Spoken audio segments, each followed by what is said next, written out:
Hey y'all, what's up? So, during the last episode, I shared a few things with you, and here I am, ready to leave, like all the things packed. They just re-announced me this morning that I cannot live in this house any longer, and I had to leave, and probably they didn't even find a new place, but anyway. And as I said, maybe all this experience is bringing me to a new place. So I'm full of this sense of adventure and curiosity because I'm gonna discover something new. And I really like this idea of rotating all the time instead of sitting and living in one simple house, just rotating all the time. And so today I'm gonna announce that probably my drag persona is being born out of all this, and thanks to all of this, and most probably my drag name will be Sophia Shanti OM. And so I just wanted to say that this might be very interesting to you also, because it's kind of a very live process of a new drag persona or a new personality being invented, being born. And this can be very interesting on the level of career making, drag, and also on the spiritual level. So I just wanted to talk about the word personality a little bit. Persona, it's a Latin word, which, these old Greek masks they were using during the theater performances. So this is the word personality. In reality, it's just a mask you're holding in front of your face. And we usually have many personalities, not just one personality. Many personalities with different characteristics and qualities and features. So it's kind of something important to me to remember, and to try and distinguish the self, like who am I, this sense of I, and all these personalities which are created by our environment, by our parents, school, and by ourselves. So it's kind of a lot of fun playing with the personalities, and this is it. Sophia, the word Sophia, it's a Greek word which means wisdom. So always, like, one thing which I find very important in life is wisdom. Like most of us probably, we want to know, like, why all this stuff is happening, etc, etc.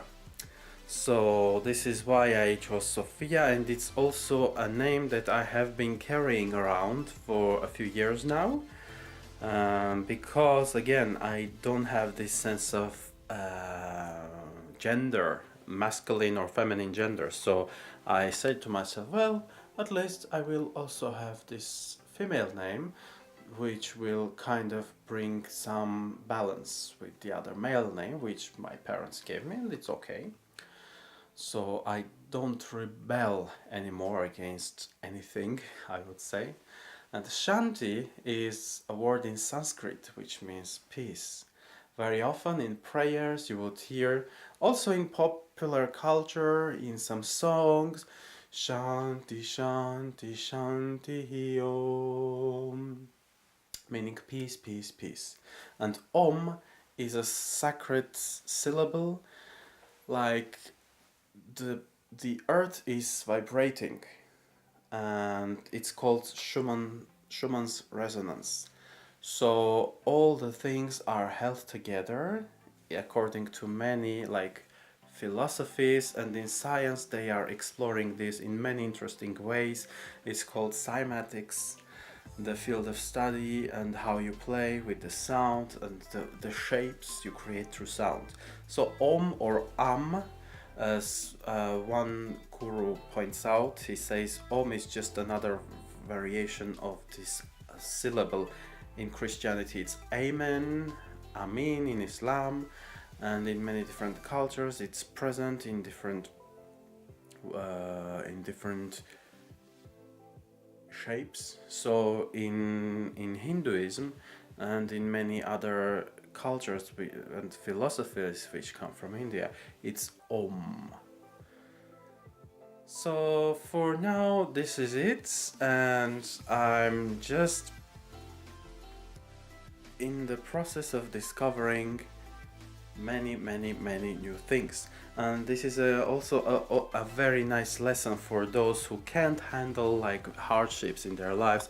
Like, see girl, right now I'm kind of evicted, I have to leave the place, I am banned from the college for a month, I cannot go there, there are some serious charges, well, serious for them, not for me, and for which you could even go to jail.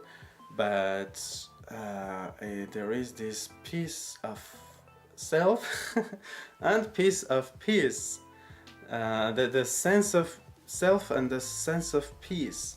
And I feel like wherever I am, whatever happens to me, still I choose my emotions and feelings most of the time. 99.9% of the time there is something which is inherent and which is this I, and I have nothing, and therefore I'm completely free, and I'm completely happy and peaceful, and whatever comes shall go. And so one option is to just witness and be engaged in happiness and sadness, but remember that everything is not constant in the world of matter, in the world of energy, and in this universe.